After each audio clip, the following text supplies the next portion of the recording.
Itong issue kanina kay Libiste at saka kay Claire Castro.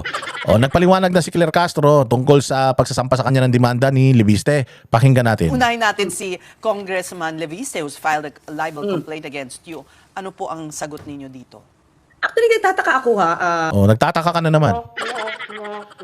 Tangina, takang-taka ka na naman. Lagi ka na lang nagtataka. Alam mo ba, Claire Castro, yung mga nagtataka, mga tanga yan? Oo, lahat ng mga nagtataka, tanga. Mantakin mo magtataka ka kung bakit kasi sinampahan ng kaso. Alam mo kung bakit kasi sinampahan ng kaso? Kasi putang na fake news peddler ka eh. Luka-luka ka eh. Kung nanahimik ka na lang sana, hindi ka nakikialam sa mga issues ng gobyerno natin kasi taga-gobyerno ka na, Claire. You have to understand na ikaw ay nasa gobyerno na. Ikaw ay spokesperson na. Ang killing mo, nasa gobyerno. Naintindihan naman namin. Yung pagtatanggol mo sa gobyerno kasi trabaho mo naman yun. Naintindihan namin kung bulag ka, kung wala kang prinsipyo, kung aso ka ni Bongbong. Naintindihan naman namin yun kasi the moment na hindi ka na nag-a-agree sa kanya or the moment na ayaw mo na yung mga pinapasabi nila sa'yo, hindi ka na dapat nagsisilbi sa gobyerno ni Bongbong. Gets man namin yun. Ang hindi namin maintindihan, Claire Castro, yung hindi ka, yung kapag ka nagpapahayag ka pa rin ng iyong personal na opinion kasi hindi talaga pwede na magpahayag ka ng personal na opinion kapag nandiyan ka sa serbisyo kasi technically binabayaran ka ng taong bayan eh. Pag binabayaran ka ng taong bayan at nagsisilbi ka sa taong bayan, anong pagsisilbi ginagawa mo dapat sa taong bayan? Bilang isang spokesperson ng administrasyon, mouthpiece nga eh. Lahat ng lalabas sa bibig mo, official statement yan ng administrasyon. Si Claire Castro na ASEC at saka si Claire Castro sa personal na buhay, ikaw pa din yun. Hindi yan 8-hour job, Claire Castro, na alas 8 ng umaga hanggang alas 5 lang ako spokesperson ha. Pagkatapos yan, hindi na ako spokesperson. Hindi ganun yun, ma'am. Halimbawa, alas 8 hanggang alas 5, tas alas 6, magkakasino ka na. Hindi pwede yun. Kapag ikaw sinusweldohan ka ng taong bayan, 24 oras ang trabaho mo, ma'am. Wala ka ng personal na buhay. Idededicate mo yung iyong buhay sa iyong trabaho bilang sinusweldohan ka ng taong bayan 24 oras. Wala ba akong holiday? Wala ba akong leave? Meron. Pwede ka naman mag-leave. Gusto mo, mag-leave ka na sa earth. Gusto mo, mag-leave ka na sa buhay mo. O wag ka nang huminga. Kung gusto mo, okay man lang din yan sa amin. Pero dapat talaga wala. O kahit halimbawa, off mo. O you wanna spend it privately. Then spend it privately. Hindi mo na kailangan na mag-vlog, hindi mo kailangan bigla ka mag-artista, hindi mo kailangan biglang gawin mo yung ganito, ganyan. Hindi ganoon. Lalong-lalo na kung yung mga vlog mo, political yung iyong content, okay man lang. Kung halimbawa, ikaw si Claire Castro, di ba? Tapos, yung personal na vlog, nagluluto ka ng lason. Para kainin mo, gano'n. O kaya, gumagawa ka ng mga pako na ipupukpok mo sa ulo mo, gano'n. Okay lang kung ganun yung mga content mo. Pero kung ikaw, gobyerno, yung mouthpiece ka ng gobyerno, tapos nagko-content ka pa, laban sa mga kalaban ng gobyerno, hindi na tama yan, ma'am. Maling-mali po yan. Conflict of interest na po ang tawag dyan. Oo, hindi mo dapat pinakikita yung personal na bias mo. At saka hindi mo man trabaho yun. Nagtataka ako, ladies, na hindi sa akin kasi nag-start ang news na ito. We can still remember na it was Ombudsman Remulla who stated that. Katulad niyan, sinasabi mo na yung issue nang galing kay Secretary Remulla. Hindi labas na ni Secretary Remulla, then let him prove it. Pabayaan mo na si Secretary Remulla. Nagsalita na siya. Di pabayaan mo na siya, nabanatan niya si Leandro Leviste, ba't nakikialam ka pa? Hindi ka naman taga Office of the Ombudsman. Si Bongbong Marcos man lang ang dapat na nagiging tagapagsalita kanya. Kasi Claire, kung sana mamili ka na lang. Ano bang gusto mo? Maging vlogger ka, katulad namin na nire-reactionan lahat ng balita? O maging spokesperson? Kailangan lang isa. Hindi pwedeng kumikita ka na dito, kumikita ka pa dyan. Abay putang ina, patay gutom ka sa pera. Grabe ka naman. Sobra ka naman. Di ba dapat isa lang ang mo? Kung spokesperson ka. Kung mag-vlogger ka. Ngayon sasabihin mo na gusto kang mawala. Gusto ka na namin mawala talaga dyan, pero wag muna. Kasi ang saya-saya kaya pag nandiyan ka, ang dami mong mga tanga na mga pinagsasasabi kaya nakukontent ka. Hindi ba? In his own program. Sa executive. Sinabi na din nung nakaraan, sinabi na ni Boying, meron siyang ganito. Let Boying prove it. Hindi mo naman kailangan na i-prove pa yan para mas maging kumbinsido yung balita ni Boying. Kasi nagmumukhang talagang itinatarget nyo si Leviste. O kasi tinitira na siya ni Boying, tinitira pa siya nung Department of Energy Secretary. O tapos titirahin mo pa siya, tapos isang tao lang tinitira nyo, lahat kayo taga-gobyerno, nung iisipin ng tao niyan, eh di talagang calculated at saka talagang targeted yung yung effort ninyo. Pabagsakin yung mga tao na gusto lang naman maging maayos ang budget natin. Sabi ko nga sa iyo, anong kinagagalit mo? Ikaw, Claire Castro, personal, anong ikagagalit mo kay Libiste? Ano kagagalit mo kay Libiste? Ano bang sinasabi ni Libiste? Sinabi ba ni Libiste magnanakaw si Bongbong? Di naman. Sinabi ba ni Libiste magnanakaw si Romualdez? Hindi naman. Sinabi ba ni Libiste magnanakaw ka? Hindi naman. Ang gustong mangyari ni Libiste, meron tayong issue sa DPWH. Meron tayong issue sa mga ghost projects. Meron tayong issue sa ganito, issue sa budget, issue sa MOOE. Hindi naman konektado presidente dyan eh. Hindi naman apektado presidente. Bakit galit na galit ka kay Libiste? Yun ang tanong eh. Kami ang nagtataka actually. Huwag ka na magtaka. Nagtataka kami kasi spokesperson ka na, tumitira ka pa pailalim, tapos ito masaklap. Isang tao lang ang tinitira nyo nila Boying. Anong ibig sabihin niya? Nag-usap-usap kayo? Ginagamit nyo pera ng taong bayan para tirahin yung isang tao na gusto lang naman maayos yung sistema ng budget sa Pilipinas at ng mga proyekto. Mawala ang insertion, mawala ang allocables, yun lang naman. Bakit ba galit na galit ka? Galing ba dyan yung extra na binabayad sa'yo? Kasi magkano lang man ang sweldo ng spokesperson? Sabihin na natin pinakamalaki siguro mga 400,000. Oh, di ba? O sabihin na natin 500 milyon ang kinikita mo sa isang buwan. Tayo na hindi enough yan para sirain ko yung reputasyon ko at saka yung kinabukasan ko, pati pamilya ko madadamay. Oo, hindi enough yan. Lalong-lalo na yung stress. Lalong-lalo yung araw-araw content ka dahil mali-mali yung mga pinagsasasabi mo. Ang tagal mo nang nagva-vlog, puro peke yung vlog mo eh. Meron ka pang vlog patungkol kay Pangulong Duterte na nangako siya na 7 na lang. 7 na lang yung bigas. Mali-mali naman. Fake news. Hindi mo man binawi. Tapos nung tinanong ka ng media doon sa press briefer mo, sasabihin mo na wag natin yan pag-usapan dito. Kasi vlog ko yan. Personal yan. Gago. Mali yun. Hindi pwedeng may personal ka na buhay kapag bayad ka ng taong bayan. Ano yun? Si Bongbong Marcos, ganun din. Hinalal siya ng taong bayan bilang presidente from 2022 hanggang 2028. Ibig mo sabihin, 8 to 5 lang yung trabaho niya. Pagdating na ng 6 o'clock, out na siya. Ganun. Tapos pwede niya nang gawin yung gusto niya. Hindi. Because whatever you do, hindi natin alam kung ginagamit nyo dyan sa mga personal na mga affairs ninyo, yung pera ng taong bayan. The moment na kumuha ka ng sweldo mula sa mamamayang Pilipino, pag-aari ka ng taong bayan, you will dedicate 24 hours of your time. Yes, pwede kang matulog. Yes, pwede kang mag-siesta, magpahinga. But you will spend most of your time sa pagsiservisyo sa Pilipino, gawin yung trabaho mo. Sobrang hindi ka ba busy, nakakapag-vlog ka pa? Hindi pa ba sapat na putangin na araw-araw nag-presscon ka? Session. At syempre naging part ito ng mainstream media, naging part ito ng news, hindi lang sa mainstream, pati sa SOCMED, naging news siya. So, as having this YouTube channel, na in-explain ko yung mga legal implications ng isang public servant na mayroong kumpanya na maaari may conflict of interest. Mali yun. Mali yun. Why? Because, tinan mo Claire Castro taga-gobyerno ka na. Meron ka naman na sigurong authority. So, sino ang ahensya ng gobyerno na dapat na nag-iimbestiga dito? Ombudsman, DOJ, tama? O kung ano pa man, COA, tama? O let them do their job. Hindi naman nila kailangan ng legal opinion mo kasi every time that you say something sa vlog mo, it's as if that's also the position of the government. Why? Kasi nga binabayaran ka as spokesperson ng gobyerno eh.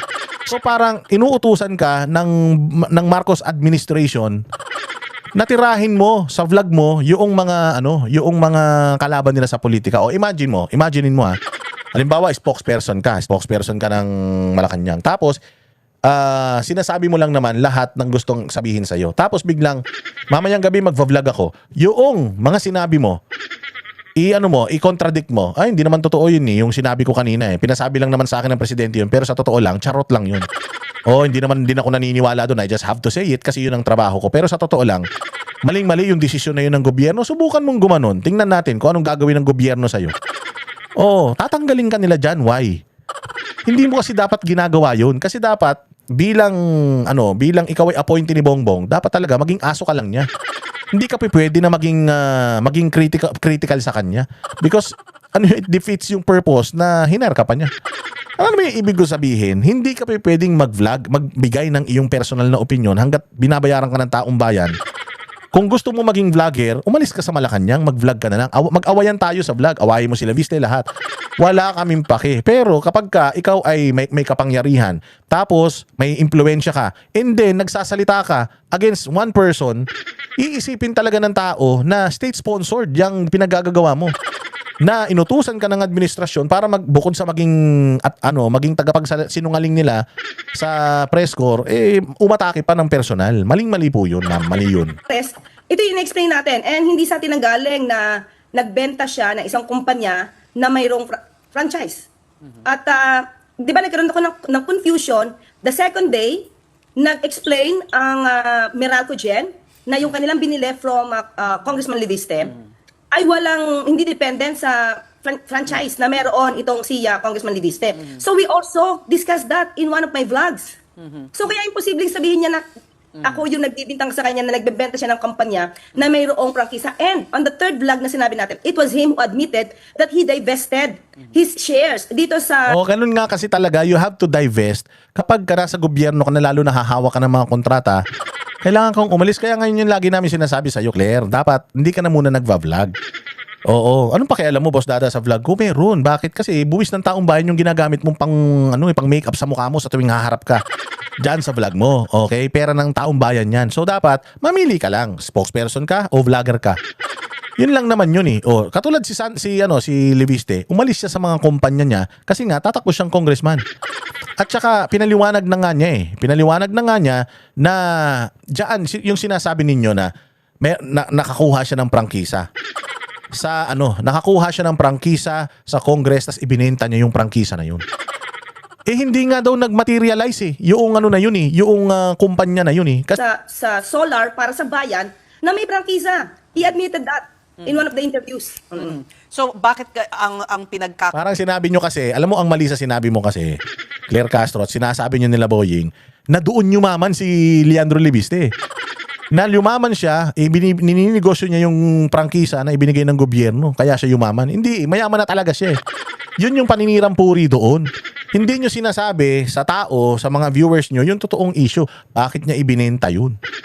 Kasi parang ang lumalabas, ang talino ng batang to, nag-apply ng prangkisa, nung na-aprobahan ng prangkisa, binenta yung prangkisa, kumita pa siya. Yun yung pinalalabas nyo. Ang sinasabi nga ni Leandro dito, ang issue dito, hindi ako kumita, nalugi nga ako, kaya ako nga ibinenta. Kasi kung kumikita ako, bakit ko ibibenta? Nalugi nga ako. O gusto ko ng renewable energy para sa mga Pilipino, ayaw ng mga malalaking electric company, ayaw nila. O kung ano-anong mga reklamo, demanda, permit, hindi ako binibigyan. May prangkisa nga ako, hindi ko mamagamit. Anong gagawin ko sa prangkisa na yan? O edi, ikaw, gusto mo? Ikaw na magtuloy? O di ikaw na magaling, sa'yo na yung prangkisa na yan, bilhin mo. O di tapos, pero ang pinupunto nyo rito, na parang kinuha niya yung prangkisa, tapos ibinenta niya para maging bilyonaryo siya. Yun yung pinagkakalat nyo na mali. Hindi naman niya sinasabi na hindi nangyari yun o hindi niya ginawa yun Ang sinasabi niya dito, mali na sinasabi niyong pinagkakakitaan niya yung prangkisa na yan. Katakahan ninyo bakit kayo lang ang zinero in ni Congressman? Yes, oo, nagtataka tayo dahil pag ako'y nagko-content, actually, ladies, hindi ito sa briefing This is my part of my vlog. Oo, one of my contents na ang tinitake up ko lang is the news. Actually, meron ako sa inyo. Meron kayong isang topic na diniscuss ko din about Congressman Leviste, about the Leviste files. Do you I find, took that up. if I may interrupt you, Sec, do you find that your blog may put your position, it may come into conflict with your position? Kasi Conflict of interest ang tawag doon.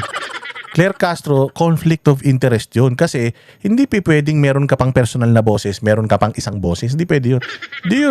Nakita mo yung mga sundalo, di ba? Yung mga militar, police. Bawal silang maglabas ng kanilang saloobin. Lalong-lalo na kung yung kanilang saloobin against the government. Ano yun? Court martial sa kanila yun. Bakit? Kasi nga, pag-aari ka ng gobyerno, you're supposed to side with the government. Hindi ka dapat rebelde. Besides, binabayaran ka ng taong bayan. So dapat, laging hindi ka pwedeng maglabas sa saloobin mo. You're not even allowed to air your political views sa iyong social media. O may freedom of expression yan. Wala, iba ang batas ng mga pulis at sundalo. Wala silang freedom of expression. Maniwala kayo. Wala silang ganun. Hanggat ikay nasa serbisyo, kasama yan sa sinumpaan mo at pinirmahan mo sa kontrata mo. Nabawal mong gawin yan. Ganun din dito sa mga taga-gobyerno. Pwede ba naman yun? Congressman ka na tapos artista ka pa? Hindi ba mamimili ka lang? Ano gusto mo? Mag-artista ka o mag-congressman ka? O hindi ba yan? Mga artista na mga senador. Hindi ba kapag sila ay senador pa, wala silang mga pelikula. Bakit? Kasi nakafocus sila dapat sa public service. So conflict of interest, sinasabi na nga sa iyo nitong reporter, hindi mo ba nakikita na conflict of interest? Tingnan mo sagot niya. You take Hindi. certain stances that is different from your job as a palace spokesperson or press No. officer. I don't think so. Kasi as a Filipino citizen, I can also brand my own freedom of expression. Gago, hindi pwede. Bobo ka talaga, Claire. Tanga ka talaga. Yan ang mali sa'yo. Kasi yung alam mo, mali. Yun ang problema kapag ka hindi mo alam na tanga ka. Kapag ikaw tanga ka, tas hindi mo alam na tanga ka, yun yung sobrang delikado sa lahat. Oh, sabi niya na Pilipino pa din ako. Oo, hindi namin inaalis yung pagka-Pilipino mo. Pero kapag ikaw sumusweldo ka na sa taong bayan, nakadedicate dapat yung trabaho mo. Yung pinirmahan mo sa PCO, dapat dun ka lang nakadedicate. Wala ka ng ibang outlet. Kung ikaw ay vlogger, dapat hindi ka na muna magva-vlog para hindi magkaroon ng conflict of interest. 'Di ba? Parang congressman lang 'yan. Ako congressman. Tapos, meron din akong construction firm. Boy, Pilipino ako, may karapatan ako magnegosyo. Tanga, hindi pwede 'yun. Kaya nga merong conflict of interest dahil konektado yung dalawang ginagawa mo. Konektado na ikaw bilang isang congressman, may hawak ka ng pera ng taong bayan, tapos ang trabaho mo maglagay ng mga proyekto para sa distrito mo na may perang involved, tapos napupunta sa mga kumpanya mo. Putang ina, corruption yan. Ganun din dito. Wala nga lang perang involved. Hindi natin alam kung walang perang involved. Pero wala lang talagang hindi nga lang ganyan kagrabe, but it's the same thing. Sabi nga, it's the same banana. Parehas lang yan, Claire Castro. Ano ba naman pinagsasasabi mong meron kang freedom of expression? If you want to have your freedom of expression as a Filipino, you're not a normal Filipino, ma'am, because you are working for the government. Therefore, you're not normal. If you want to be a normal people or normal Filipino na meron kang boses na walang attachment kahit kanino, independent, putang ina, mag-vlogger ka. Oo, mamili ka lang either or. O dun sa profession na gusto mo. So, iba yung tinitake up natin sa briefing. At may disclaimer tayo dito sa aking YouTube channel. It's my personal thought. It's my personal take. So, I don't think, at hindi ko kino-compromise ang Pangulo dito, Palacio or Malacanang. Oo, pero you work for the Malacanang, you work for the government. And most of the topics that you are discussing sa vlog mo konektado sa gobyerno. Hindi conflict of interest 'yan, 'di ba? Binigyan na nga nating example si Mocha Uson. Nung ASEC si Mocha Uson sa PCO, parehas mo Nung ASEC siya sa PCO, nagbablog pa siya, yung Mocha Uson vlog. Hindi ba tinira siya ng tinira ng mga dilawan? Ba't nagbablog pa yan? Siya sumusweldo na sa taong bayan tapos nagbablog pa. Kung meron kang dapat sabihin mo doon sa sa opisina mo bilang PCO ASEC, hindi ka na dapat naglalabas ng saloobin mo. Hindi ba huminto siya during her time nung nasa gobyerno siya? Di ba huminto siya sa pagva-vlog, huminto siya sa pag-artista, huminto siya sa pagbabanda? Di ba tinigil ni Mocha Uson yun? Kasi nga nakafocus siya sa public service. How do you serve the public sa trabaho mo, Claire Castro? Sabihin mo lahat ng strategies ng gobyerno to help the Filipino and the Philippines. Yun, hindi ka na dapat gumagawa ng iba kasi divided yung attention mo. Ibig sabihin, kumbaga, halimbawa dito sa Pilipinas, bawal yung ikaw ay nagtatrabaho sa isang kumpanya tapos pumapasok ka pa sa isang kumpanya. Bawal yun. Bawal din yung ikaw ay nandito sa kumpanya tapos approver ka nung kapatid mo. Conflict of interest yun. Mali yun, ma'am. Yusek, pagdating dun po sa libel case na sinampa ni Congressman Leviste, are you also mulling to file your own counter charges like libel in relation dun sa mga nasabi rin po niya tungkol sa inyo? I haven't read yet, no? I haven't read yet the complaint. Di ko alam kung saan yung hugot niya. Kasi lahat naman na kinontent. Hindi mo alam kung saan yung hugot, tanga. Sa pagpi-fake news mo. Kaya nga libel yung final sa'yo Kasi sinungaling ka Di ba? Sinungaling ka. That's the whole point. Huwag kang magpa-victim dito. Hindi ka biktima dito. Meron kang maling impormasyon na inilabas sa iyong vlog na nakita ni Leviste na masisira yung kanyang reputasyon. Yun. Fake news ka, kaya ganun. Libel yung kaso sa'yo sinungaling ka daw Papanirang puri Ngayon sasabihin mo, ineko ko lang naman yung sinabi ni Boying. Ayun na nga Sinabi ni Boying, peke na nga yung sinabi ni Boying, ineko mo pa. Ito ang masaklap. Inayunan mo pa siya. Taga-gobyerno ka. Buti man lang sana kung halimbawa ako, normal na tao ka, hindi ka taga-gobyerno, hindi ka papansinin niya ni Leviste. Kasi, opinion mo yan Pero hindi ka pwedeng magkaroon ng opinion tapos yung opinion mo pwedeng gamitin yon ng administrasyon dahil nga taga-administrasyon ka.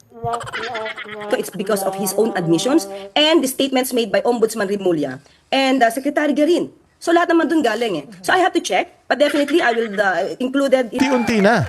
Unti-unti na talaga, nananalo na tayo. Unti-unti, sabi ko nga sa inyo eh, masalimuot man itong mga taon na to, matatapos to. Kami ang boses ng masa, hindi natatakot. Katotohanan lang, di kami nalulunod. Walang bahid ng sismis, lahat ay totoo. Kahit sino ka pa, pag mali ka babanatan ka. Walang pinipili kulay, wala kaming kinikilingan. Basta para sa bayan, kami lalaban. Pag tama palakpakan, pag mali banatan. Di matitinag, di matatakot, para sa bayan tuloy ang sigaw. Sa harap ng kamera, walang halong takot. Mga baluktot, lahat kayo'y tutumba. Ang hustisya at totoo, yun lang ang mahalaga. Kahit sinong harang, di kami matitinag. Walang pinipiling kulay, wala kaming kinikilingan. Basta para sa bayan, kami lalaban. Pag tama palakpakan, pag mali banatan. Di matitinag, di matatakot, para sa bayan.